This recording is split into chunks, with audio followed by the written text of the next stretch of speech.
It's time for the Alien Conspiracy Podcast. We are your hosts, Agent ETA, Agent Ether, and Agent Anderson. Come along as we examine UFO sightings, conspiracies, and all things strange. You can follow the show on Twitter at AlienConPod. We also have an email address, alienconpod@protonmail.com. We would love to hear from you. And don't forget to check out our all-new, brand-new blog. You can find the link for that in the description on the Linktree. This week's episode, The New World Order.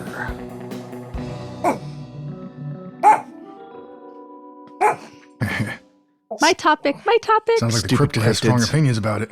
Yeah, I forgot to put up a poll for this week's... Stupid dog. I forgot to put up a poll for this week's episode, so unfortunately I forgot that. So the Patreon people did not get to vote on it. But normally we vote on the topic on Patreon. We have 3 subscription levels. We have the bottom tier gets you early access and after hours. The middle tier gets you bonus episodes, and the top tier gets you the privilege of voting on upcoming topics. 60 bonus episodes. I looked. Well, that's bonus content in general. They're different items. I know. Bonus items. Still, that's a lot of streaming. That's a lot of time in the car if you're commuting. Yeah, it's a fair bit. We're building it up there. And this week I did cursed lottery winners. For the bonus episode? Yeah, for the bonus episode. That was a fun one. Kind of depressing too, but it was kind of fun to look into at the same time. But all right, you mentioned the blog. Yes, the blog. Oh, yeah. How can they find the blog, Agent Ether? It's allthingstrangepodcast.blogspot.com. And I have up like 6 articles. And they're mostly just stories like strange news, cryptid sightings. I have one on Project Breakthrough Listen. So check it out. Yeah, it's good stuff. It's not going to be the exact same stuff we cover on the show. It's just basically Agent Ether likes to write about stuff, and that's, her pet project. It is. That's true. It's mine. My blog. So I'll have to put a link on the link tree for that when I get a chance. You haven't done that yet? Hey, I've been busy. For shame. Anyways, let's get to the New World Order. If you're unfamiliar, which, would be surprising if you're listening to this show, but just in case anybody who's unfamiliar, in a nutshell, the New World Order is the conspiracy that a secret group of elite people, or often called like a cabal or something like that, are planning to enact a totalitarian one-world government. In other words, they want to take over... In other words, they want to take over the world. That was a horrible brain imitation. But anyways, Brad, what we're going to do tomorrow night, Pinky in the brain? Yeah, can you do a pinky? Okay, all right, I got it now. No, yeah. I'm not even going to try. Me neither, apparently. Nobody outside of the United States who is not our age is going to know what you were talking about. Oh, I'm sure people saw that show outside of the States. Maybe. It's a cartoon. Cartoon where there's part of the cartoon is a couple of mice that try to take over the world every single day. One's really smart, like genius. Yeah. And one's, his comedic sidekick. Kind of like... Pinky in the brain. Yeah. It's kind of like a mice and men duo there, Yeah. I think that's what they're imitating in a way. But I forget what Pinky sounded like. It wasn't like, "Oh, Brian, what are we going to do tonight?" Yeah, something like that. The accent or something. Yeah. The same thing we do every night. Try and take over the world. The same thing we do every night, Pinky. Kind of. I'd have to work on it to get a passable one. I don't know. Yeah, it's been a long time since I've seen that show. Oh, well, that was on what? The Animaniacs? Yeah, it was part of the Animaniacs show, yeah. It was a good show. And didn't they ended up getting their own show, didn't they? Yeah. For that? Yeah. I didn't watch that, only the Animaniacs. Back to the New World Order was the conspiracy is that a group of people are trying to take over the world. Some people think that this will also include enslaving and reducing the population. This conspiracy goes in so many different directions. It does. It really does. It's impossible to cover it in one episode, so we're just going to kind of touch on it. I'm not going to talk about, anything like the camps that they have, the FEMA camps, or any of that kind of stuff. It goes over quite a lot of material, this thing. So I'm just going to talk about a couple of presidents and some stuff like that. What do you guys want to do? You want me to start off with some stuff like that, a little bit of history kind of stuff? Sure. I have a sure. series of historical conspiracies, and then I talk more, my materials, about kind of a modern view of the New World Order, because it's changed over time. But I think that it would be appropriate if you went first, kind of gave us some historical background, and then we could go into that. Okay. Well, the term New World Order has been in use for a long time, at least since, the 1910s, possibly even earlier. And it's, like Ether said, its usage has changed over time, at least the context, but it's usually referring to, people coming together and not fighting each other anymore. If you look it up online, it'll say the earliest known usage is Woodrow Wilson. And I'm not sure if that's true, but that's the earliest usage I could find. But interestingly, I didn't find any quotes of Wilson himself saying anything about a New World Order. His policies were often referred to as the New World Order. So that's kind of an interesting distinction there. Well, I saw a couple different like similar statements that he made, but not necessarily a New World Order. I've seen a lot of a lot of these politicians, their speeches and stuff that a lot of people will reference as for the New World Order, and I think a lot of them aren't necessarily involved in a conspiracy. They're using the term to describe the world going forward and where they would like to see it go. Right? Yeah, for sure. And it's also it ties into so many different things. It ties into ideas that go back a really, really long time. So we don't really have time to go into all of the minutia because we would miss out on a lot of really cool stuff. So I didn't want to take notes on all of that. But it's a very ill-defined conspiracy. There's no through line. There's no solid history. I can't trace, this happened and then this happened and then this happened. It's kind of like a loose bunch of things that are sort of lumped together. I think you have influential figures throughout history that are big names with specific parts of each conspiracy theory. Right. So there are a lot of similarities between the different versions. For example, the first version that I'm going to talk about is Woodrow Wilson's 14 points. Now, this was a statement, according to Wikipedia. This quote summarizes it pretty nicely. It was a statement of principles for peace that was to be used for peace negotiations in order to end World War I. The principles were outlined in January 8th, 1918, speech on war aims and peace terms to the United States Congress by President Woodrow Wilson. And the ideas in the 14 points sort of rolled into the League of Nations, which was the predecessor to the United Nations. It was the first worldwide intergovernmental organization whose principal mission was to maintain world peace. And it was founded on the 10th of January 1920 by the Paris Peace Conference that ended the First World War. The main organization ceased operation on the 20th of April 1946, but many of its components were relocated into the new United Nations. And this is what I mean, like the League of Nations, that could be a whole set of episodes just on itself.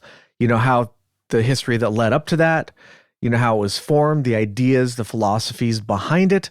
This stuff just takes on so many different topics, right? And it's all relevant, believe it or not.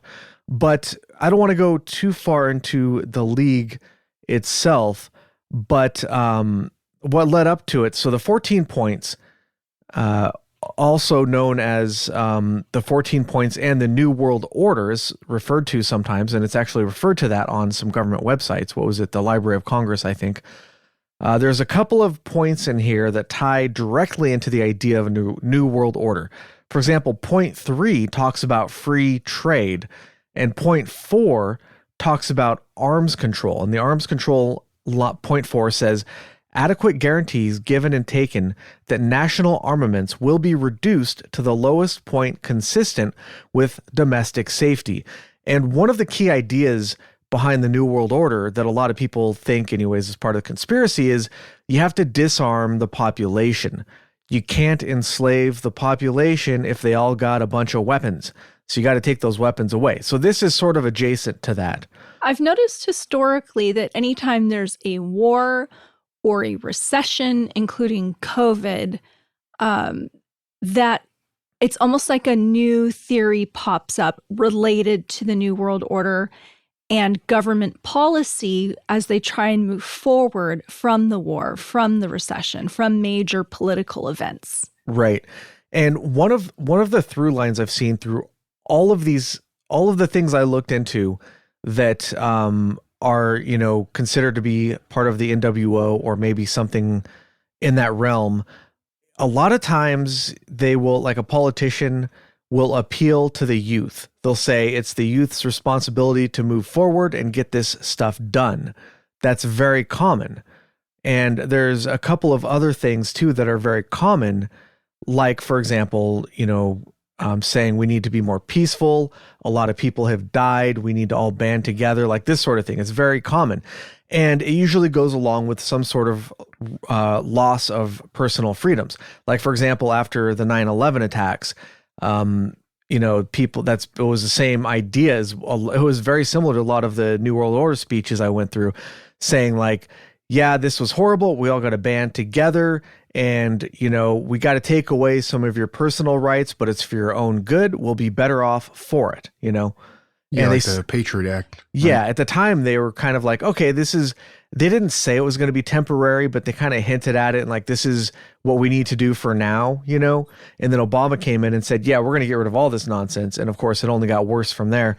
But I don't want to. Well, once you, that old saying, once you give up rights, good luck getting them back. Like, for example, income tax. Income tax used to not be a thing in this country. And then when it was first implemented, it was, described as being a temporary thing. We're just doing this because of wartime, Yeah. But of course, it never, they just made it, permanent. Oh, here it is. I found out my notes. So the page on the Library of Congress that talks about the 14 points is called Peace and a New World Order. So this is a term that's been in use for a long time, and it refers to a lot of different stuff. So that's just a little bit of background information. So what do you guys want to jump in here? Maybe Agent Ether talking about some historical conspiracies, maybe? Well, we're talking about the different, threads throughout time. And one of the earliest references I found was in the 19th century. There was a big name associated with the NWO, and that was John Nelson Darby. And his ideas were related to end times, to the coming apocalypse, revelations, prophecies in the Bible, and this idea that the Antichrist was coming and the New World Order was part of Satan's plan so that the rapture would never happen. Okay. So that's one of the earliest references to the New World Order in terms of a conspiracy that I could find, but it also exists today. I looked online and there are entire websites dedicated to the idea of the New World Order, specifically being a government idea, a global idea that is evil, essentially, that has some evil behind it. Right. Not just that they want to stop people from killing each other, but they want to do nefarious things. Nefarious things. I also saw a lot of references to the Freemasons. Yes. So a lot of conspiracists, help me out here. What word do you try? People who Conspirators? conspire. Thank you. Conspirators. Those people. Rowards. So the Freemasons are kind of on the opposite spectrum of, religious organizations. They're a secular organization. But apparently they have this hidden political agenda specifically to create a world government. Now, the problem I have with that is that not all members agree what a utopian society should look like. You have a lot of members from different political backgrounds coming together. So the question is, are they really that different in their philosophies and ideologies, or are they just putting on this front to the world while in the background they're running this charade, to kind of... Right. Yeah. Yeah, and the stonecutters, that's a whole other can of worms too. I mean, it's definitely relevant. Yeah. I feel like we have should a channel just devoted to that. Yeah, I feel like we should do a whole separate episode just on them. But as far as like them being non-religious, as far as I'm aware, they do use a lot of religious symbology, and they have religious rites or rites that seem religious, but maybe that's a topic for another episode. So it seems like a weird, it's like a secret society, but they're it's like an open secret society, but they have had quite an impact on our nation. For example, if you go look at the street view of Washington, D.C., there's a pentagram in Washington, D.C., and that's apparently they put it there when they were designing the city. There's tons of symbology, like just in the construction of that city in itself, the city grids, the buildings also. Yes. I mean, there's one good video I watched on YouTube, and it's a long damn video, and some of the information is a little bit dry, so you have to have patience and actually be interested in it, because you could get, uninterested pretty fast. But it's called Secrets in Plain Sight, I believe. Mm-hmm. And I want to say it's something like a 3.5 hour or 4.5 hour video, something like that. But the dude that did it did his due diligence in the the information that he just presents, and he did a lot of damn research. That's for damn sure. I mean, there's so much that he goes over, and it's like, I remember the first time I watched it, like, I had to watch it a couple times, and then had to find a bunch of free time to watch it at the same time. But like, there's so much that went over my head. I was just like, wait, what? The hell does that mean? Like he talks about like the measurements in certain buildings, and like references to sacred geometry and stuff like that, and it's quite interesting. I don't know. It would take, yeah. I mean, you'd have to watch the video. Yeah. We can't talk about it right now. It'd just take way too long. Yeah, for sure. But for me, the point is that this is a real society that has had a very powerful influence on American politics since the very beginning. And the proof is out there. There is proof that they're there and that they are very powerful and they have influence. They have a center just down the street from where we live. I think it's like probably a 5 to 10 minute drive away. I have a former classmate who's a member of the Freemasons. Oh, really? I do. He posts some stuff online occasionally. Yeah, and they're, probably getting too far afield, but I mean, there's tale told that people who break away and spill the secrets disappear mysteriously all the time. I'll warn him. Yeah. What the heck is going on? Somebody Wouldn't surprise me. Oh, somebody is. Yeah, there you go. Here's the remote. The dogs are turning on the TV. Yeah, somebody's stepping on our remotes. When I was younger, I actually like heavily considered becoming a Freemason because I didn't understand. It was before I got into like interested into like conspiracies and stuff like that. I was young and naive, you know what I mean?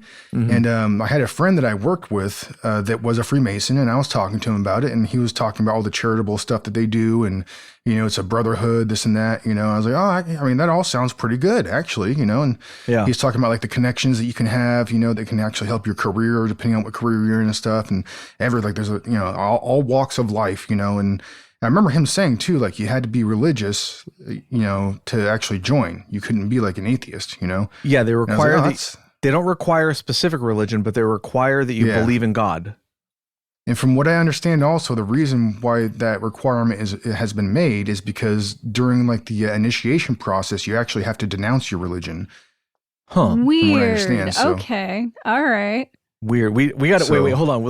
Let's save this for the episode because this is like really good stuff. A Freemasons episode. Yeah, we got to do an episode on the Freemasons. Okay, you put it for a vote. This is good stuff. Yeah. This is this one. This is going to be a good topic. So I'm going to put the vote and be like, okay, Freemasons, choice 2, Freemasons. We could do Illuminati. You haven't done Illuminati episodes. Nope, we haven't done the Illuminati either. Could put the vote between those two because another New World Order sort of thread would, of course, be the Illuminati involvement in Okay. a new world yeah. order. I did not talk about that one. Would you like to tell us about it, Agent Ether? Well, I didn't find a lot. It's Yeah. a secret. Yeah, it's a secret society, right?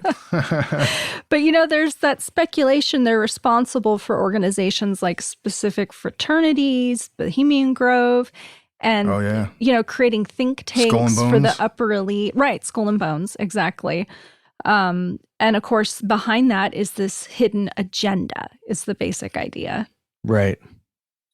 Yeah, and one of the things that is really kind of interesting is there has been countless historical figures, politicians, very influential people that have been through these groups. They've been members of these societies, and there's countless historical figures, definitely in the United States. Politicians and stuff that were all Freemasons, and Right. a lot of the people, like for example, like we were talking about Washington D.C. That initial the initial city that was designed by a Freemason, and there's a lot of symbolism. Not Symbolism. rowads. Well, I think that's Yeah, I where mean- some of this conspiracy comes from, is there's always a grain of truth. And the truth is that Yeah. high political figures, influential figures, people who are wealthy, have been members of elite groups. And these elite Yeah. groups do have some control over various things, especially if they're politicians. Then they're going to control legislation. So is there a hidden agenda, or is there just an agenda? Right. That's the Yeah. question. Well, I think from the beginning of time, the beginning of civilization, there has always been people who have been in power that want all the power. I mean, that's not like a crazy notion. You know what I mean? And people at the top, whether it be in business or in government and stuff, they always conspire. I always hate this term conspiracy theory, like the way it's been like manipulated throughout the years and stuff. Like nowadays we've been basically when you hear the term conspiracy theory, you think tinfoil hat. We've talked about this before on the on the podcast, but it's been manipulated. And there are conspiracies. People do conspire. At the top of whatever, you're talking about. And people do try to fix the system, rig the system, even in sports and stuff, right? It's when people talk about there's not this big, group of people at the top that are trying to gain control or become more wealthy or, of course there is. What are you talking about? I'm not necessarily saying this is the Illuminati or something. That might not be true, but definitely the Freemasons are involved in something like that. I believe, at least.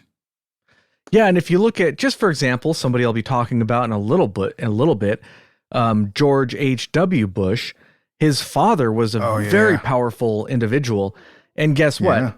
There's a lot of Bushes in government. It's not just the son and the father and the grandfather. There was what was it? Jeb Bush was a governor of was it Texas? Florida, that's right. Yeah. So there's, if I bother to look up the family tree, I'm sure there's a lot of people in very powerful positions. That doesn't happen by accident. That does not happen in a vacuum. So obviously these are very influential people who seek out power. So the next kind of historical conspiracy related to the New World Order I wanted to talk about isn't actually a conspiracy. It's related to the author H.G. Wells. He wrote some nonfiction books, including The Open Conspiracy and The New World Order. Yeah, he has a book titled The New World Order. A book titled The New World Order, which both proposed a way to achieve world peace and establish a utopia by a uniform or unified world government, specifically to protect human rights. Yeah. And anybody unfamiliar with H.G. Wells, you'll be familiar with his work. What is it? The War of the Worlds? Yeah, War like of the that? Worlds. That's it. The people who come from Mars. And so he had a declaration of the rights of man, and I think it was 14 points.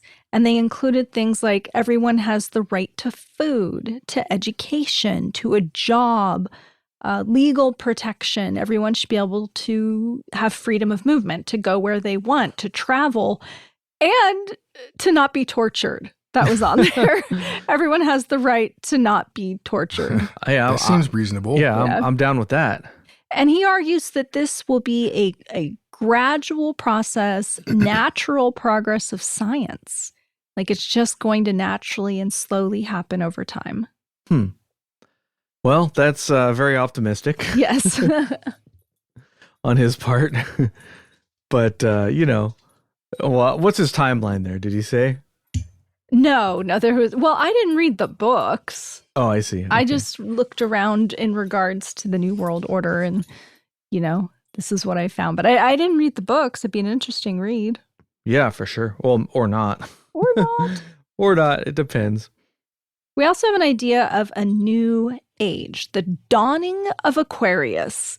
This was proposed by Alice Bailey, who thought that when the Allies won World War II, they were going to establish a religious and political new world order. And the federal world government would be guided by these masters of ancient wisdom that were operating with some sort of spiritual hierarchy in order to prepare for Christ's return, the second coming. And according to them, there was some telepathic communication between like these very few occult scientists. And there's some ideas in there like alternative medicine and astrology. And it kind of all gets mixed up because you do have New Age fundamentalism that is not associated with the New World Order. And so over time, the two have kind of become synonymous, except for that telepathy part. I don't know about that. It's like the men who stare at goats. Yeah, just like that. Project Stargate. We haven't done an episode on that yet either. Oh yeah, remote viewing and stuff like that. It's all pretty interesting. It's it's really interesting that the government actually put a fair amount of money into that kind of research for a very long period of time as well. It was not just a one-off. I'd have to look up the exact dates, but it was for years that they funded that research.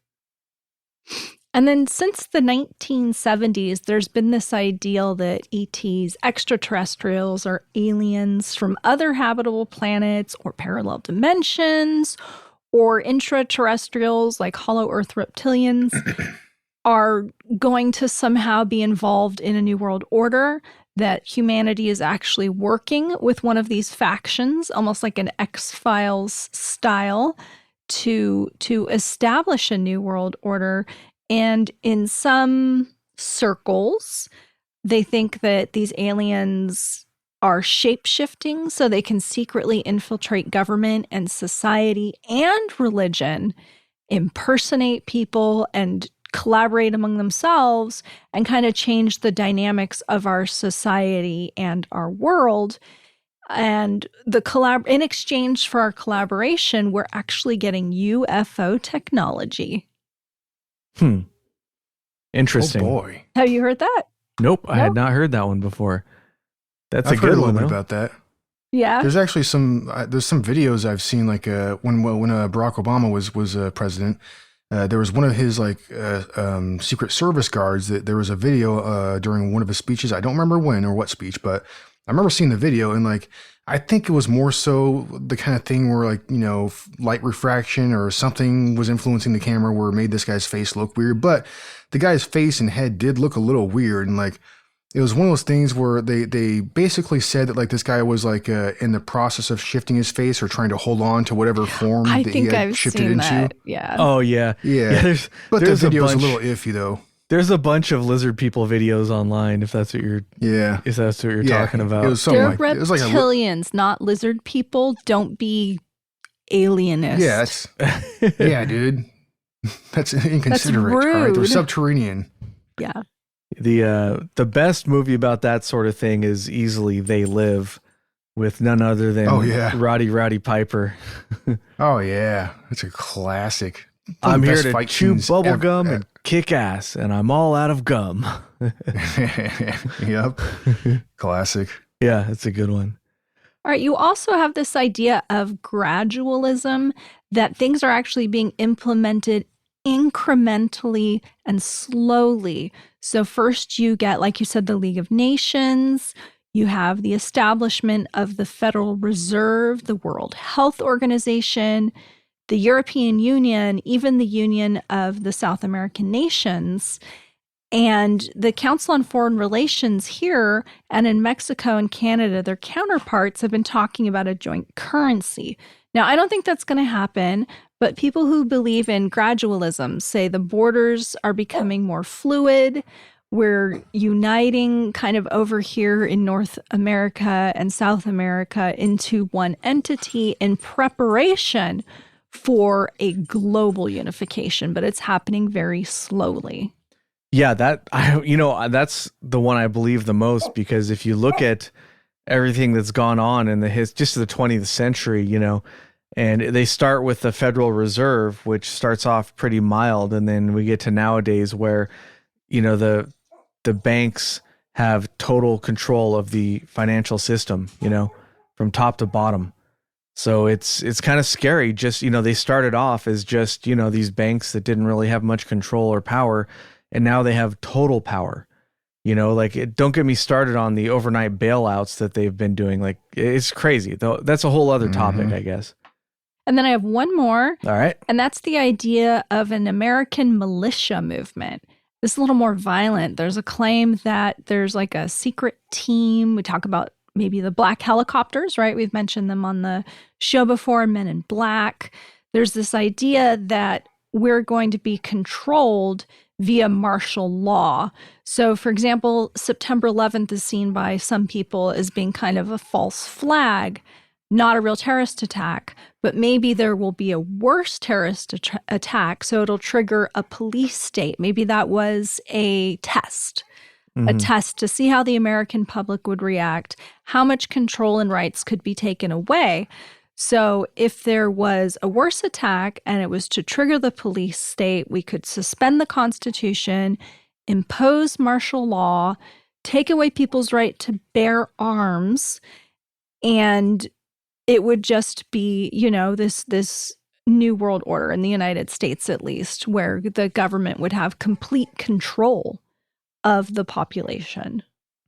Well, and they say, speaking of, you just reminded me of, do you remember TWA Flight 800? We did an episode on that. Not a missile. missile.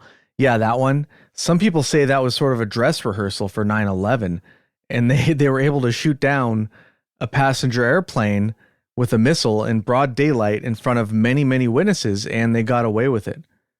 So they just became more brazen after that, and who knows what they'll get away with next? Maybe unleashing, some sort of bioweapon to cause a global pandemic. Who knows?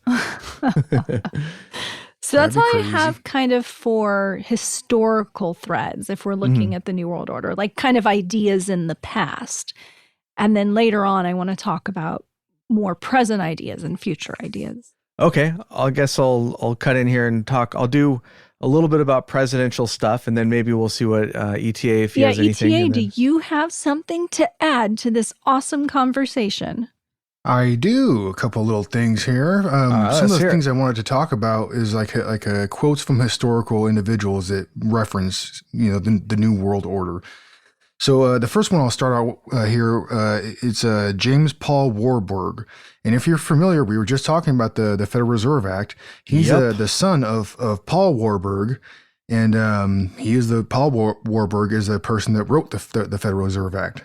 So very influential individuals. So he has been quoted as saying, all right, so I'll just read the quote straight up here. We shall have world government, whether or not we like it. The only question is whether world government will be achieved by conquest or consent. And I think it's a pretty solid, like straightforward statement. You know what I mean? Yeah. And like that's when I read that the first time, I was like, oh damn, like that's he's serious about what he just said. You know what I mean? And these people, like I said, were extremely influential and wielded lots of power. So, I mean, that's one of those quotes you read and you really have to kind of like take a moment to kind of like, download it and be like, well, shit. Well, shit. So, okay. So the next quote I'll read is actually from Nelson Rockefeller. Oh boy. Here we go with the Rockefellers, right? So, and I have another quote by a different politician, but at any rate, so Nelson Rockefeller was speaking at Harvard University, and during this speech, he said, "The United Nations He told the audience at the Harvard University, has not been able, nor can it be able, to shape a new world order, which so compellingly demand. I think there's a word left out there. I must have mistyped that. Anyways, the new world order that will answer economic, military, and political problems, he said, urgently requires, I believe, that the United States takes the leadership among all free peoples to make the underlying concepts and aspirations of national sovereignty truly meaningful through the federal approach. Let me just say that again. He said, all free peoples. Now, that to me would mean the world, I suppose you could say. It's one way of saying it. One way of saying it. Yeah. So, I mean, aren't all people free? Or I mean, not obviously not. He could just be excluding places where, like let's say what we might call the third world, where they have lesser labor standards and they have essentially slave labor. He doesn't care about them. We still got to get our cheap sweaters and whatever made in, El Salvador or wherever the heck they're making them. Pakistan, I think they make them. I don't know. We got to have our cheap labor. We can't have capitalism without cheap labor here. All right. Right. Exactly. Got to make sure that stays true. And, so at any rate, the next guy I'm going to talk about is actually Larry P. McDonald. And he was a member of the House of Representatives. He actually passed away in 1983. But at any rate, he's part of Georgia's 7th Congressional District. And he has a very interesting quote that I wrote down here. So, talking about the Rockefellers, okay, he says, and I quote, "The drive of the Rockefellers and their allies is to create a one-world government combining super-capitalism and communism under the same tent, all under their control. Do I mean conspiracy? Yes, I do. I am convinced there is such a plot, international evil in intent." And funny thing, he died in a plane crash. It sounds like an accusation, though. That sounds like an accusation. Oh, yeah. And anything that comes out of a politician's mouth, any politician, I just don't trust it. Yeah, but here's the thing. The Rockefellers are incredibly wealthy and incredibly powerful and incredibly influential. You better believe they're bribing the crap out of everybody, all the politicians anyway. I mean, they're contributing to their lobby funds. They're bribing the crap out of all the politicians. What do they call them?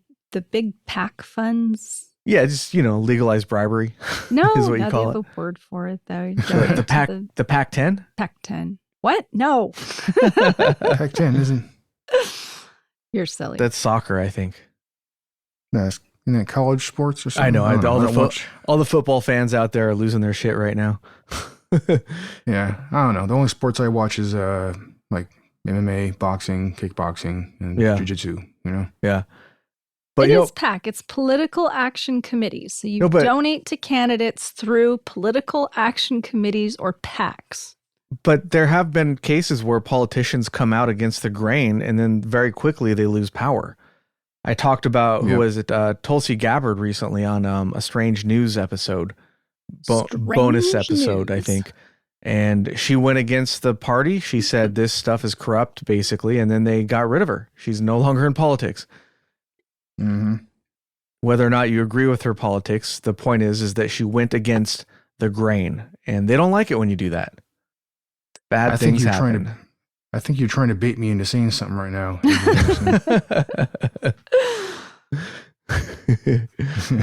I'll just say, Tulsi Gabbard, damn good looking woman. Save that for the after hours, maybe.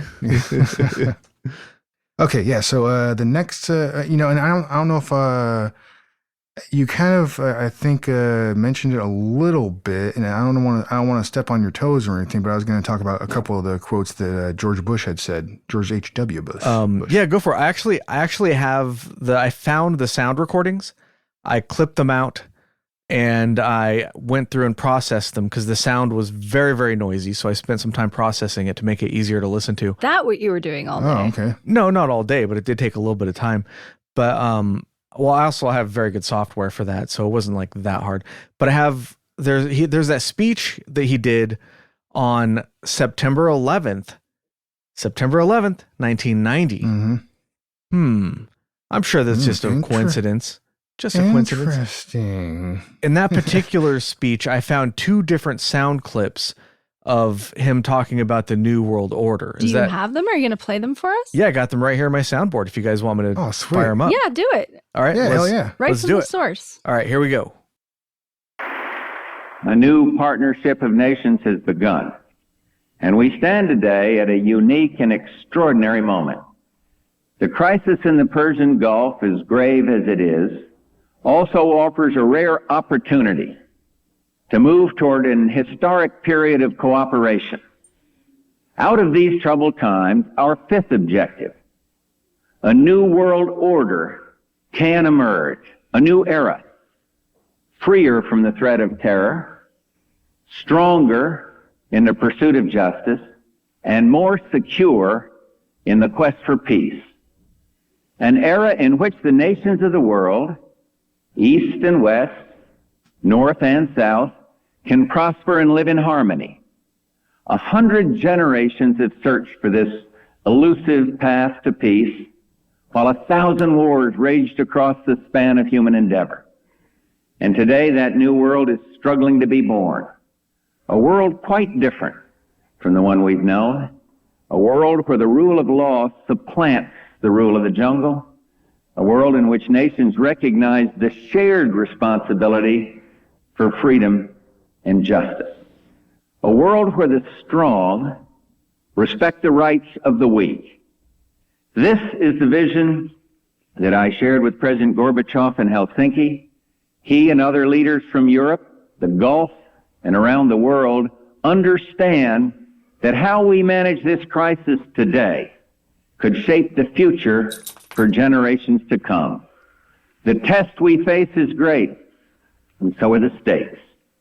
This is the first assault on the new world that we see, the first test of our mettle.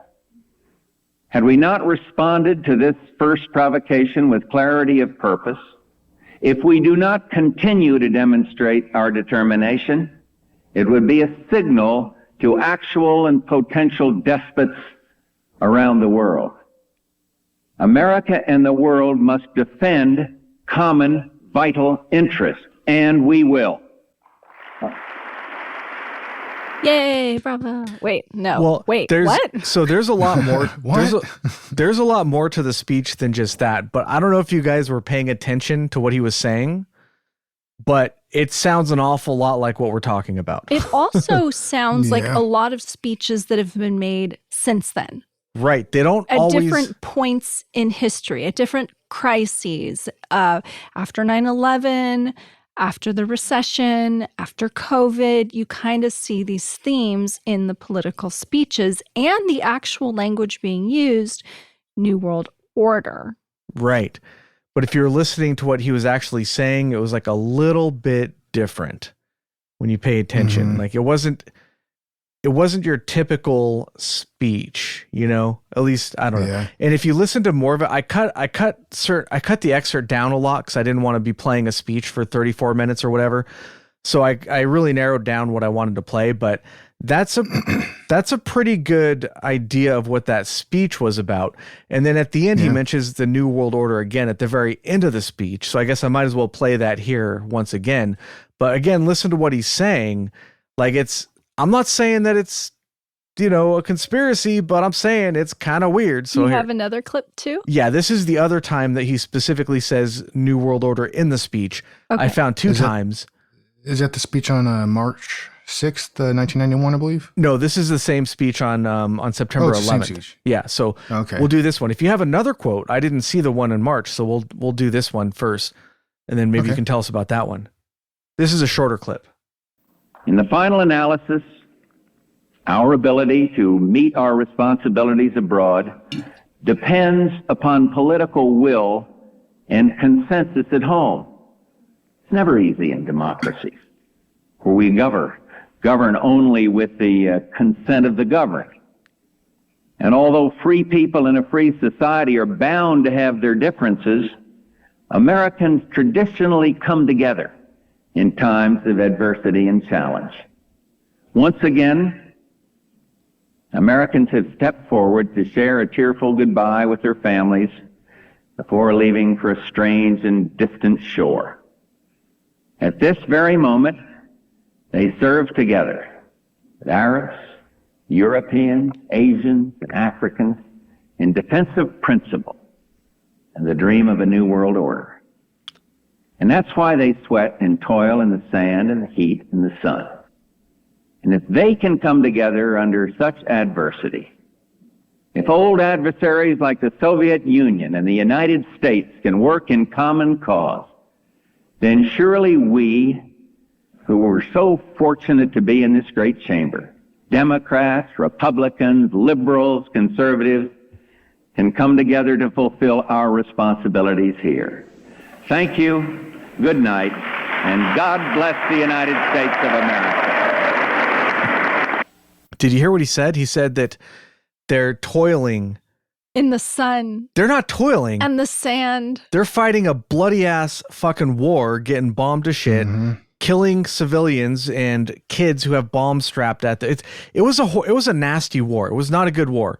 That one, actually, I think the first Iraq war was probably not as bad as the second one, but his idea that they are toiling, he said it. He said they're working to make the New World Order.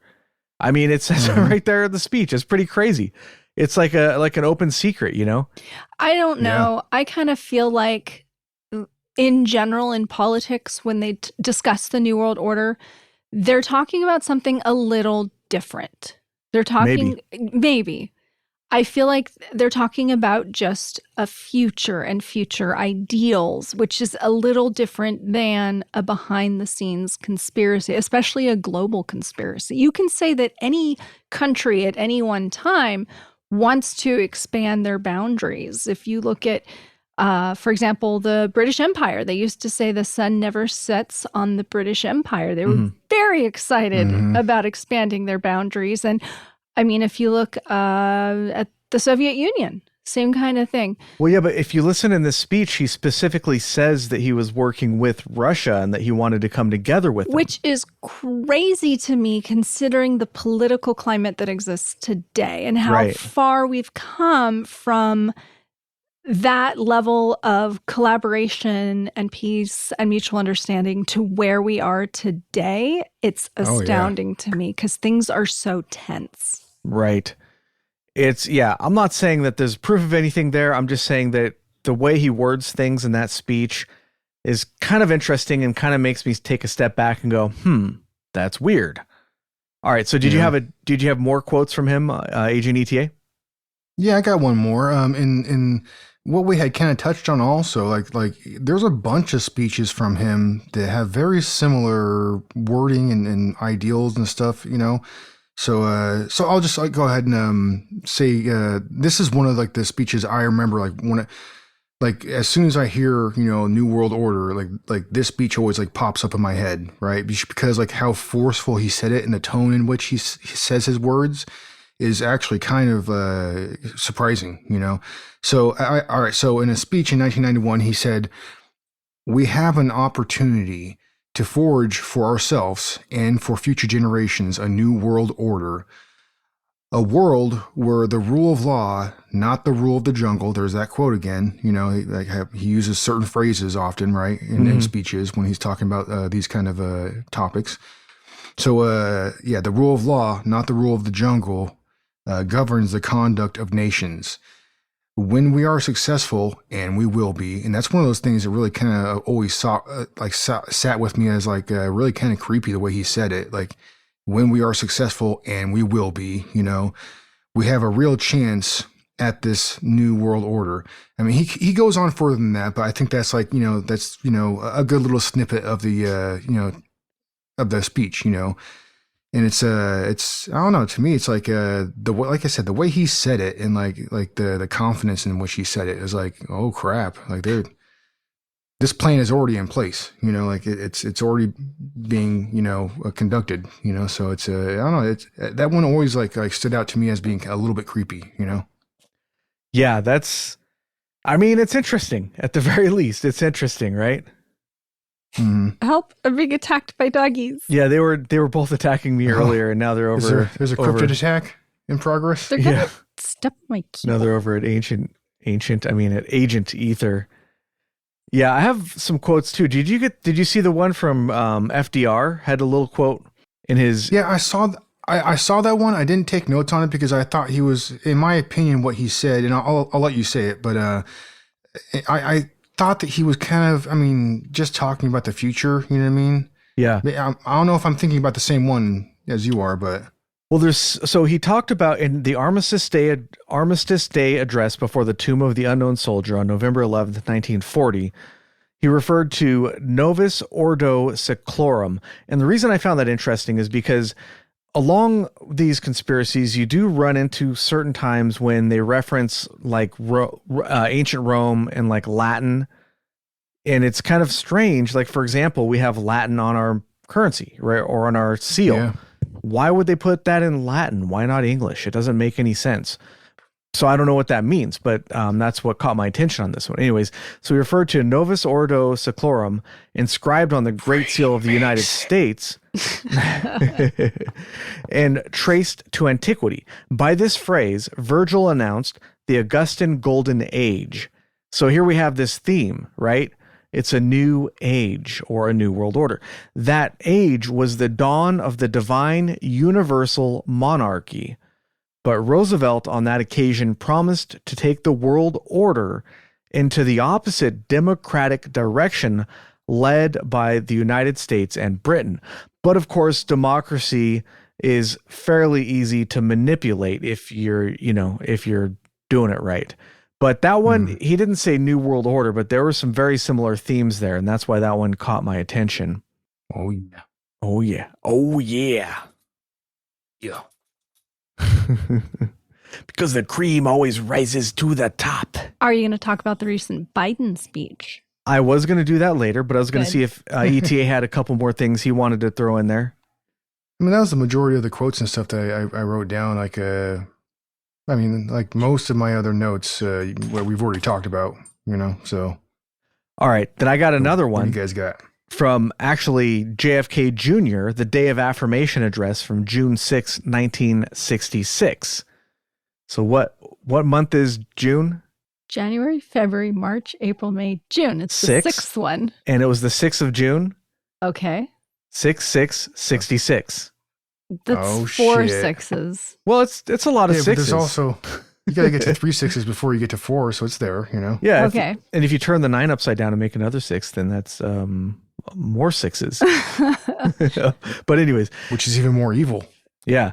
He had an excerpt from this speech is that I found pretty interesting is that it is a revolution. Wait, it is a revolutionary world that we all live in. I can't do JFK. That was not too bad. Yeah, it was close. I'd have to work on it. It is a revolutionary world that we all live in. And thus, as I have said in Latin America and in Asia and in Europe and in my own country, the United States, it is the young people who must take the lead.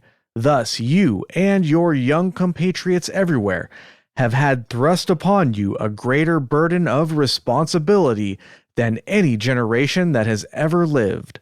There is, said an Italian philosopher, nothing more difficult to take in hand, more perilous to conduct, or more uncertain in its success than to take the lead in the introduction of a new order of things. Yet this is the measure of the task of your generation, and the road is strewn with many dangers. So I don't know if that's relevant or not, but I thought it was pretty interesting, and it has some similar themes, trying to include, multiple nations. It's not us against them. Mhm. It's let's all band together type of a thing, and trying to Yes. rope in the youth into it, Ich bin ein Berliner. Shh. Yeah. What is it doing? All right, now it continues. For the fortunate among us, the fourth danger, my friends, is the comfort, the temptation to follow the easy and familiar paths of personal ambition and financial success so grandly spread before those who have the privilege of education. But that is not the road history has marked out for us. There is a Chinese curse which says, "May he live in interesting times." Like it or not, we live in interesting times. They are times of danger and uncertainty, but they are also the most creative of any time in the history of mankind. And everyone here will ultimately be judged, will ultimately judge himself on the effort he has contributed to building a new world society and the extent to which his ideals and goals have shaped that effort. So, I mean, he's basically talking about the same thing, you know? He doesn't call it New World Order, but that's very similar to me anyways, it sounds like. All right, so before I keep doing more presidential and other quotes, would you like to hit us with some modern stuff, Agent Ether? All right, sure. Okay. So things have changed specifically, not just since COVID, but since the Great Recession in 2008. So there's this idea that the government wants to do the Great Reset. Have you heard this term? Oh, yeah. The Great Reset. yeah. Yep. So the idea that we're going to dismantle capitalism and enforce social change through economic deregulation and the formation of a central global government. And you've actually heard in politics the term fourth industrial revolution. And it's an idea that technologically we're going to be able to make these changes to create a new world order, a new agenda, essentially. Buddy. In June 2020, the World Economic Forum, or WEF, called for fair outcomes regarding global investment and government spending because of how catastrophic the pandemic was economically throughout the world. And of course, if you couple this with the idea of forced vaccinations and digital ID cards, an agenda to solve overpopulation, then it becomes a little more sinister. Well, we actually have all those things, right? Right. We right. have, essentially, we're starting to, there's been a lot of pushback and they're walking it back, but there was essentially forced vaccinations in a lot of areas. We have these new digital cards that everybody is supposed to get. And we have, what was the other one?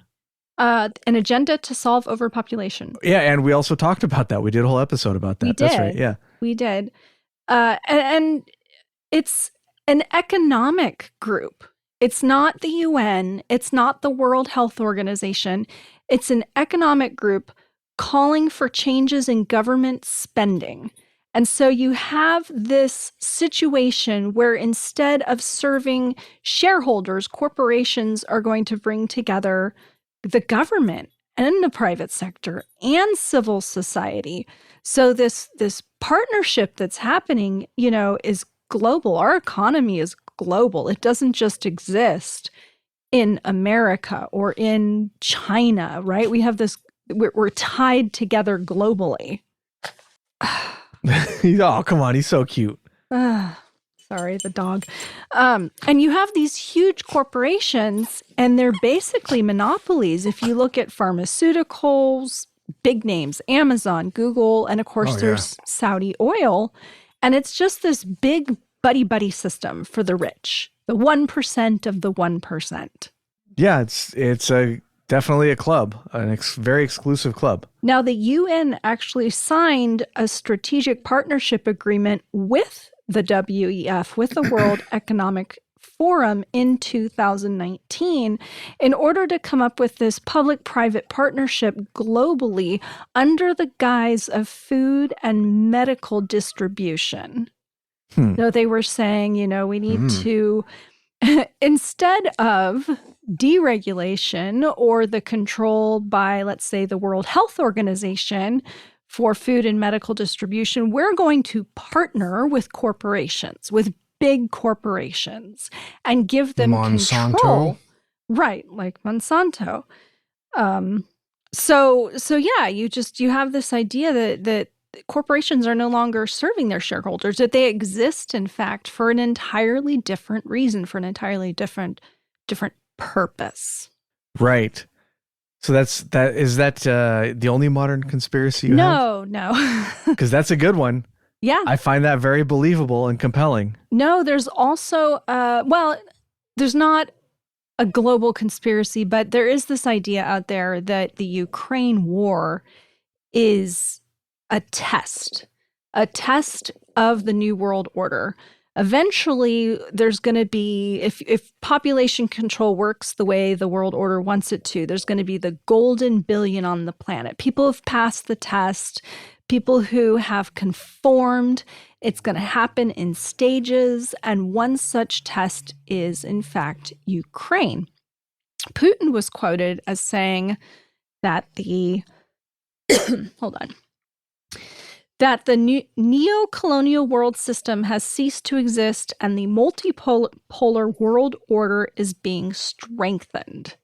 So now we have this language from Putin as well, talking about a new world order. And there are a lot of conspiracies and misinformation running throughout Russia, that the war is perpetuated by Western media and governments, but there sure is a lot of misinformation over here as well. Well, for example, a big thing in the news recently was that apparently there was an attempted coup from that military contractor or the mercenary force that. Yes. But then other people were posting, look, here's a picture of, I forget the guy's name, but here's a picture of him hanging out with Putin like a week later after the supposed coup. So something's not lining up. You know, if that picture is genuine, either that was staged, either it was just Western propaganda, or I don't know, something's going on there. Because anybody who attempts a coup with Putin, they're dead. If the coup fails, there's not a chance You're now a mortal enemy, I would have to imagine. Right. And there's not a chance that they're going to get any sort of leniency whatsoever from a guy like Putin. He's pretty ruthless. Yeah. So, yeah, like you're saying, there's a lot of weird stuff going on in the world for sure. Now, the Ukrainian prime minister was quoted as saying, "We not only fight for Ukraine, we fight for this new world order for the democratic companies." Weird. Huh. Now, Vladimir Zelensky, who, man, that guy has some balls on him, was democratically elected in 2019, may actually be a puppet to protect the NWO interests, and Putin holds the noble mission to stop him. Okay. No, this is propaganda coming from Russia. Right. You know, they had to invade Ukraine to stop US-run biolabs. So that's just an idea that's out there. If you live in Russia, you might have seen it. That's all. And then some people in America think the Ukraine war is just another false flag and distraction from real issues that exist. Well, I think that checks out for sure. And think of it this way. The people in power, all right, have fun, Agent Redacted. He's going on a jog. The people in power, I don't think they really care that much, because the people who are doing the actual fighting and dying, those are by and large people that come from disadvantaged backgrounds. Those people don't tend to be from the elite. They're not from the top 1% of the 1%, right? So it's almost like they can send these people off to die, and there's nothing but there's benefit, because it helps us to keep our machines oiled, helps us to keep our production lines going. And there's, from their perspective, they don't seem to care if all these people die in war. You know, like the President Bush speech, he said they're toiling in the sand or whatever he said. He didn't say they're dying horribly by stepping on landmines or getting Gulf syndrome or whatever it is. I just get the sense that they don't give a crap, about how many lives are expended as long as they achieve their goals. And finally, I have, we sort of talked about COVID, this idea of a plandemic, that the government is purposely trying to control the population, maybe as a test, maybe to reduce population. There was a UN initiative called COVAX to accelerate the use and development of COVID vaccinations. And the idea was to guarantee fair and equitable access for every country in the world. Mm-hmm. But was that really the goal? That's the question. Right. What would the real goal be if that wasn't? Population control. Oh, yeah. It's always about population control. Right. Now, I'm not buying this. This is just what I found, that people believe, kind of some different ideas that are out there. in in Russia, in England, I guess in Poland, like across the world, different people believe different things. And there seems to be patterns actually among countries. And like a certain country will be more inclined to believe a specific conspiracy theory. Mm-hmm. And we're in the United States. So a lot of the stuff that we're talking about is, related to our government, the United States government.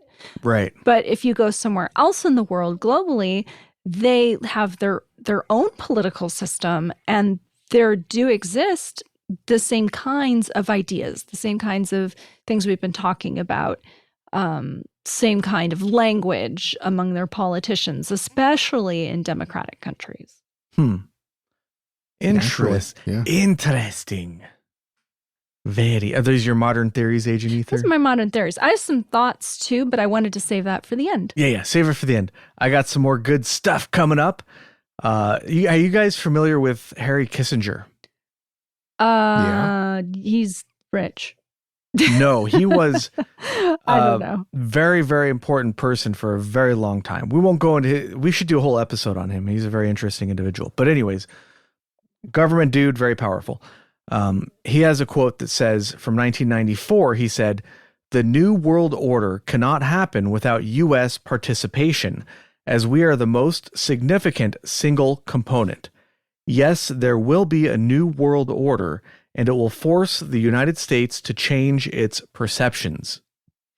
So the thing is, the U.S. used to be, I think, more of a superpower than it is now. I think we have less political influence than we used to. So I feel like maybe in the past, we were actually closer to this idea of a new world order than we are today. We just don't have the same level of global cooperation. It could be, yeah. That could very well be. That is just my personal opinion. But that idea mirrors some other ideas, like from the Bush speech, saying that, this has to be done by us. We got to do it. But even that's far back enough to where the political climate has changed so much in, like, let's say the last 10 years. Right. We're a completely different America than we were 10 years ago. And I just don't think we have the clout that we once did. I'm not so sure about that. I mean, I'm not sure. I think we still have a lot of allies. And I think that this whole topic we're talking about, it's not necessarily about politics so much as about a handful of powerful individuals asserting influence on governments, right? We didn't even talk about the Bilderberg Group, which I don't even know if that's related, but it seems like it should be. I sent Ether a link about that earlier. She had never heard of it, but we got to do a whole episode on that thing because it's weird. Well, yeah. I'm not really big on these types of topics. So when I go and research them or look at things, it's usually for the first time. So as far as the New World Order goes, like, I'd heard of it, but all this other, information that I found that I'm thinking about, like, that's all new. That's all new to me. Yeah. Well, okay. So I have a couple of other things and then we can wrap it up here. We're getting a little late here. I'm not surprised. There's a lot of material. Yeah. So And it's getting hot in my house too. We've only barely scratched the surface, right? But one thing I wanted to talk about was the Great Seal of the United States. I mentioned it earlier. Now, the seal itself is kept by the Secretary of State, and it's used to authenticate certain government documents, like a seal, I guess, a stamp or something. I'm not sure exactly how that works. There's two sides to the seal, and both sides of the seal appear on our currency. One side of the seal has the eagle with a bunch of 13 arrows in one hand and an olive branch in the other.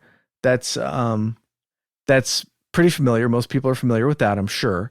At least in the States, I'm sure they are. And it's holding a ribbon in its beak, and on the ribbon it says, E pluribus unum. That's Latin for out of many, one. And the obvious interpretation is that, out of 13 colonies, you get one nation, because it's got 13 arrows. It's sort of talking about that, right? There's a ton more symbolism on the front of this thing, which we don't have time to get into, so let's not worry about that too much. But let's talk about the back, which is even more interesting.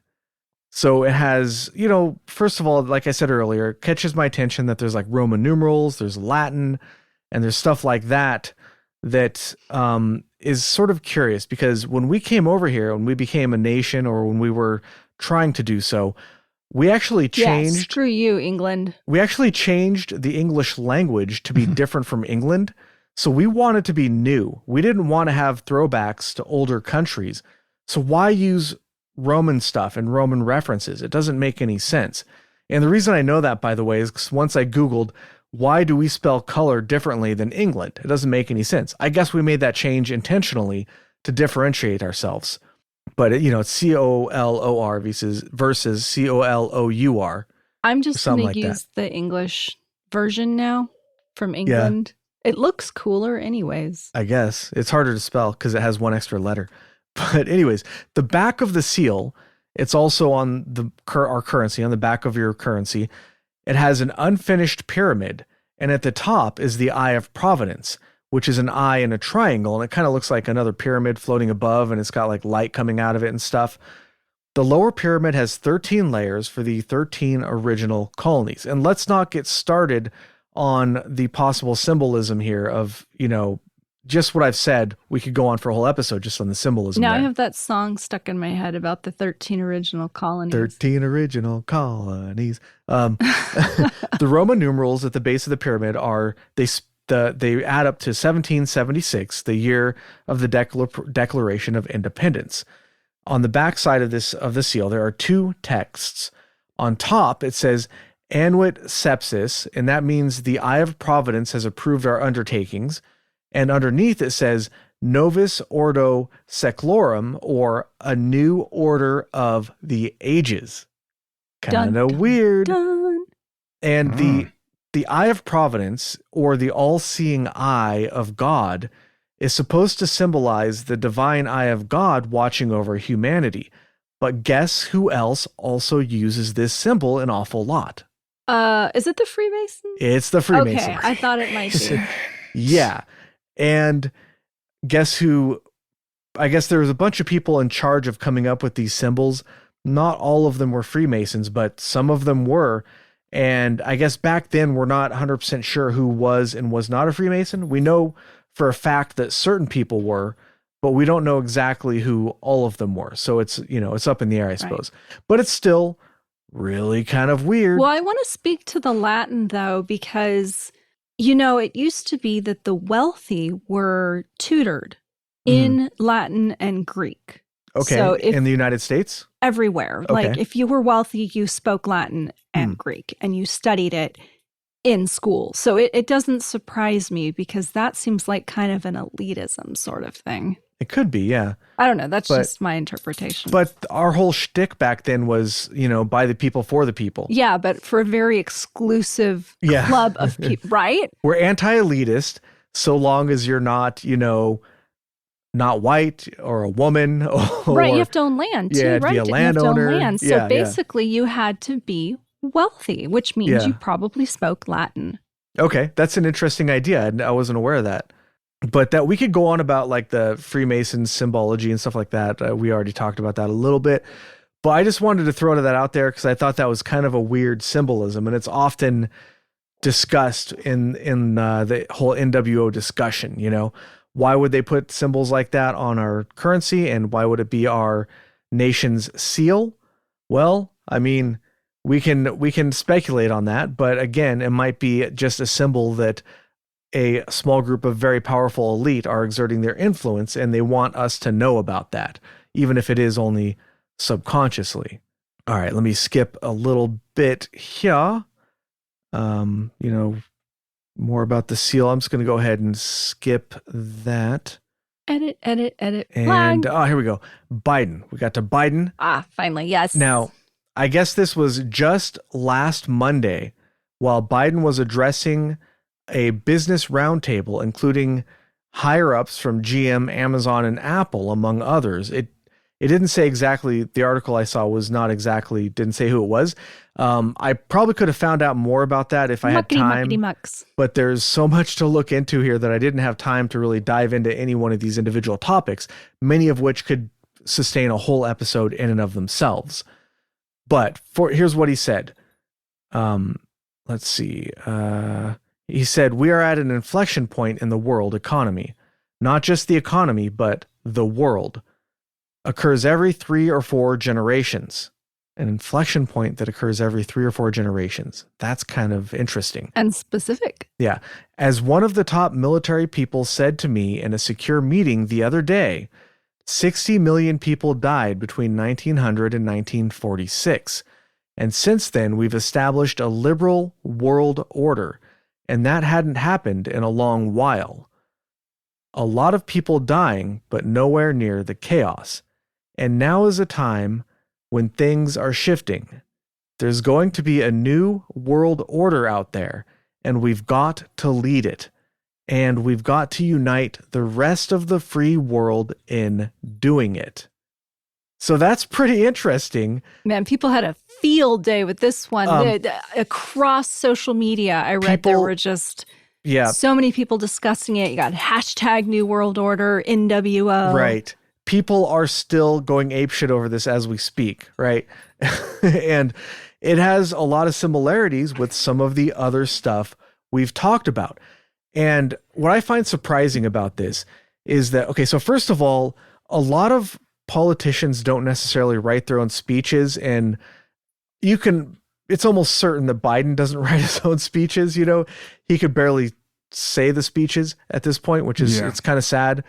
I'm not trying to make fun of him or, whatever, but just, he's slurred. I watched the video and I actually transcribed this myself because I couldn't find a good transcription, but, I had to play it many times to understand some of the words because he kind of slurs and stuff, a little bit of what he's saying. But did he also start talking about Corn Pop and how bad of a dude he was? No, I didn't watch that far into the video. But there's, again, you have these very similar themes where they're talking about, people coming together, and then he has some, like a lot of people dying, but nowhere near the chaos. I'm not sure what he meant there. But, we're in a crucial time, just like they've said in other things that we've talked about. There's going to be a new world order out there, and we've got to lead it. That's what, a lot of the presidents that I've talked about are saying. We have to be the leaders in this, and we've got to unite the rest of the free world in doing it. I mean, it's just very similar. And the thing I find most surprising about this is that they put the term New World Order in there at all. And you would think they wouldn't. Because you could say in the early 1900s, in 1918 or whatever it was, that might not have meant the same thing as it does now. But nowadays, they had to have known that if they put that in the speech, that people are going to go apeshit about it. I mean, I feel like most people, even if they're into this topics or not, most people are going to be familiar with Bush's speech. That's a pretty big deal. A lot of people are familiar with that. I mean, there's people made songs about it. Like, what is it? That was that. I think it was Ministry did a song called NWO. I don't know. It's out there in the pop culture. People are aware of it. So I find it very surprising that they would use that specific term. They didn't have to say New World Order. They could have phrased that in any number, millions of ways they could have phrased that without saying New World Order. They put that in there for a reason. They specifically said that. Whoever wrote this speech said New World Order for a reason. What that is, I don't know. All right, that's pretty much all I have as far as, specific quotes and notes and things. Why don't we get to our final thoughts? I guess you had something, Agent Ether, you wanted to throw at us? Well, I was just thinking about this in general after I took all my notes, and I was thinking how we have 8 billion people on our planet the global economy has to support through things like food production. And between the 2008 recession and COVID, we discovered we have a lot of supply chain issues. Now, I'm not saying that corporate greed isn't responsible for inflation, because it is, not consumer demand. Right. But I am saying we had shortages during COVID, and not just because people were running on toilet paper. That's not what I'm talking about. I'm talking about going into the stores and there's not enough medicine. Yeah. For example. Well, I just thought it was absolutely hilarious, by the way. You go to the grocery store, all the TP's gone, but the food is still there. Yes, that was funny. Like, the food was still What there. is wrong with you people? I mean, who cares if you have a poopy butthole if you're starving to death? It's ridiculous. I just know I would go to the store Well- for specific items and I would be told, we don't have it. Right. We don't have that. So, but I'd like to think that government, the wealthy corporations want this magical utopian society where goods and services are spread equitably around the world. But I just don't believe it because we've seen firsthand that it's all about money. It's all about profit. You know, there's so many hands in this pie for a new world order. And I think most of them are most concerned with making money. If you look at PG&E, for example, our electric company in California, they keep raising prices, but their profits are up like 25%. Right. All these companies, food is out of control, and they're all making record profits Because they can. because they can. It's everything nowadays is a lot of this stuff acts like essentially like a monopoly or an oligopoly where they can fix prices for everything. And if you had a piggy bank where you, or a golden goose that laid the golden egg, you'd keep collecting those eggs. Well, I can raise prices 10% because I can, because I'm the only supplier. So I can do whatever the hell I want, you know? There are a lot of threads when it comes to the idea of a new world order. It has been mentioned a lot in politics. So the real question is, what do our politicians actually mean? And they will deny, and there are skeptics who argue, you know, each of these points, and they point out why it's not true, why there isn't a conspiracy, why specific things aren't factual. But when it comes down to it, like you said, that language is being used, and you have to ask why. And it's been used for a very, Very long time. Yeah. The very specific language.